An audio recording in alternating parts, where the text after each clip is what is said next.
भारत का एक आम नागरिक होने के कारण एवं देश प्रेम की भावना होने के कारण लोगों को अवेयर करने के लिए मैं ये वीडियो लेकर आया हूँ, क्योंकि हमारे देश के नौजवान और तो और बच्चे भी इस ड्रीम 11 का हिस्सा है।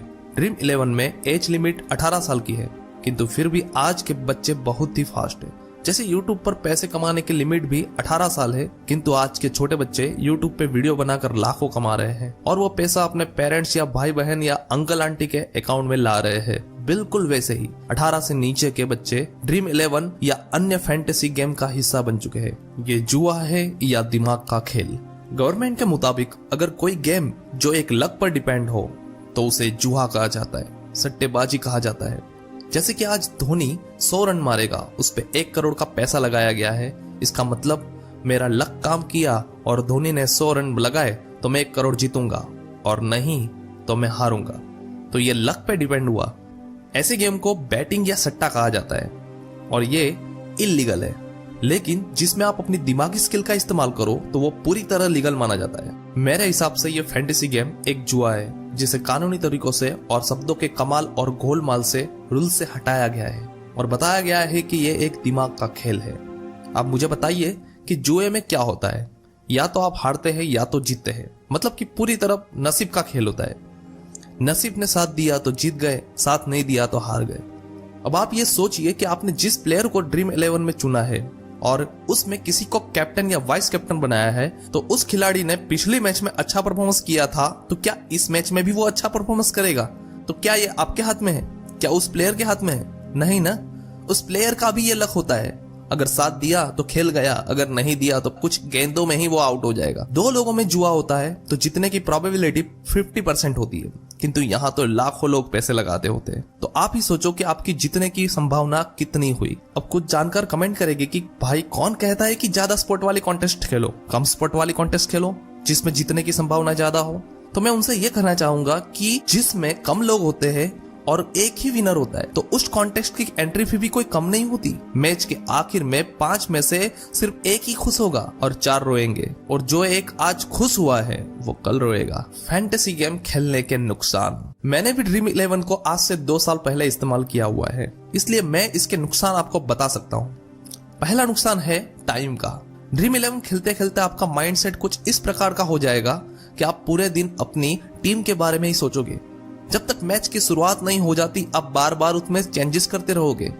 फिर मैच की शुरुआत होने पर आप मैच देखने में अपना टाइम व्यय करोगे एवं ड्रीम 11 को बार बार रिफ्रेश कर करके अपना रैंक जानते रहोगे। दूसरा नुकसान है पैसे का। वैसे टाइम इज मनी कहा जाता है, समय तो आपका जा ही रहा है, इसके अलावा आप अपने मेहनत की कमाई का यहाँ हिस्सा लगा देते हैं। तीसरा नुकसान है आपके दिमाग का। जैसे कि मैंने पहले ही कहा कि आप यहाँ हिस्सा लेने के बाद पूरे दिन इसी माइंडसेट में रहते हो। आप अपना दिमाग कहीं और नहीं लगा पाते, आप अपने करियर के बारे में नहीं सोच पाते, कुछ नया सीखने के बारे में नहीं सोच पाते। ड्रीम 11 कंपनी कैसे काम करती है और कैसे कमाती है? भैया आपका इसमें फायदा हो या न हो, कंपनी का तो फायदा हमेशा है। आप जीतो या न जीतो, कंपनी तो हमेशा जीतने वाली है। मैं पहले छोटे कॉन्टेस्ट की बात करता हूँ। ऊपर की ओर प्राइस पोल लिखा है 10,000 और कॉन्टेस्ट में पार्टिसिपेट करने के लिए आपको 59 रुपीस लगाने हैं। नीचे लिखा है कि मैक्सिमम 222 लोग इसमें भाग ले सकते हैं और फर्स्ट रैंक वाले को 1000, सेकंड वाले को 500, इस प्रकार से पैसे बांटे जाएंगे। अब देखिए 222 लोगों ने 59 के हिसाब से 13,098 रुपए दे दिए और कंपनी को सिर्फ 10,000 ही बांटना है।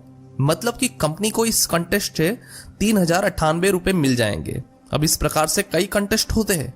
आप सोचो कि कंपनी कितना तगड़ा पैसा रोज कमा रही है। अब मान लो कि किसी 2 लोगों के फर्स्ट रैंक आ गए, फिर भी कंपनी खुद की जेब से नहीं देंगे दोनों को 1000-1000। उस पैसे को दोनों में समान हिस्सों में बांट के उनको देगी। अब इसी प्रकार से हम बात करें 10 करोड़ वाले कंटेस्ट की, इसमें कंपनी 10 करोड़ रुपया बांटेगी। एंट्री फी है 39 रुपीज और यहाँ पर 34 लाख लोग हिस्सा लेने वाले, अर्थात की जगह है उतनी। अब इसे मल्टीप्लाई करोगे तो आप देखोगे 13 करोड़ 26 लाख रुपए होते हैं। मतलब कि सिर्फ ये कंटेस्ट से कंपनी एक दिन में 3 करोड़ 26 लाख कमा लेती है, सिर्फ एक कंटेस्ट से, और वो भी एक दिन में। जनता का पैसा जनता में बांटकर पैसे कमाने का बहुत बड़ा व्यापार है। अपना काम बनता, भाड़ में जाए जनता। क्या ड्रीम 11 में हमसे चीटिंग हो सकती है? कंपनी के पास ये एक तरीका नहीं है पैसे कमाने का। आज बड़ी बड़ी गेम में सब फिक्स होता है, चीटिंग होती है। हो सकता है कि इस गेम में भी आपसे चीटिंग हो रही हो सकता है फर्स्ट और सेकंड रैंक वाले कंपनी के ही फेक आईडी हो, जो इस मैच के एंड में अचानक से ऊपर आ जाते हैं, जिससे इन्हें 30 लाख, 10 लाख, 5 लाख जैसी रकम बांटनी ना पड़े।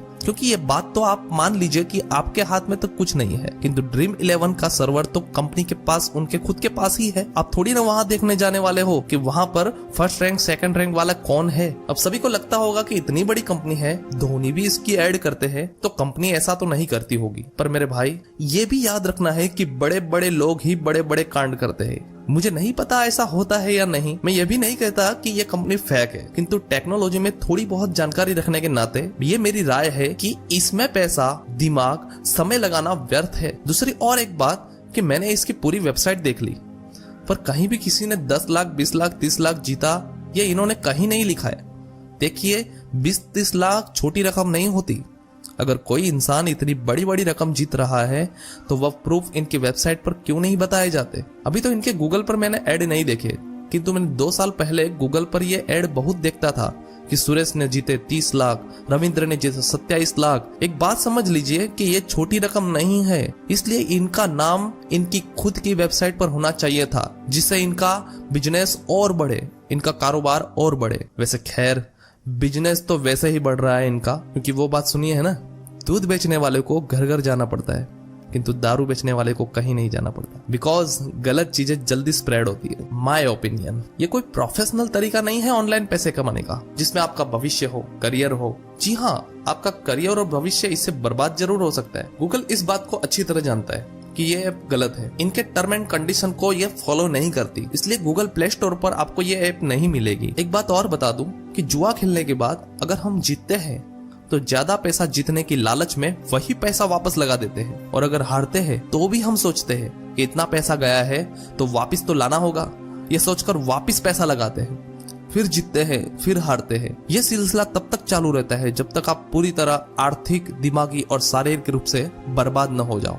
महाभारत का इतिहास मत भूलिए। मेरा ओपिनियन ये है कि ऐसा फालतू का दिमाग और पैसे लगाने के बजाय आप कहीं और अपनी क्रिएटिविटी दिखाएं, कहीं और मेहनत करें, कहीं और अपना पैसा लगाएं, कहीं अच्छी जॉब के लिए तैयारी करें या अपना खुद का बिजनेस करें।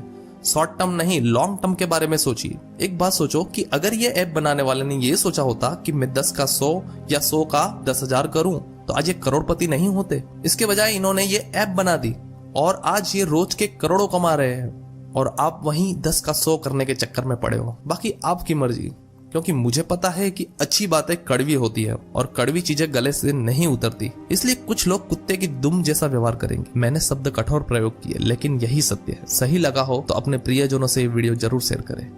धन्यवाद।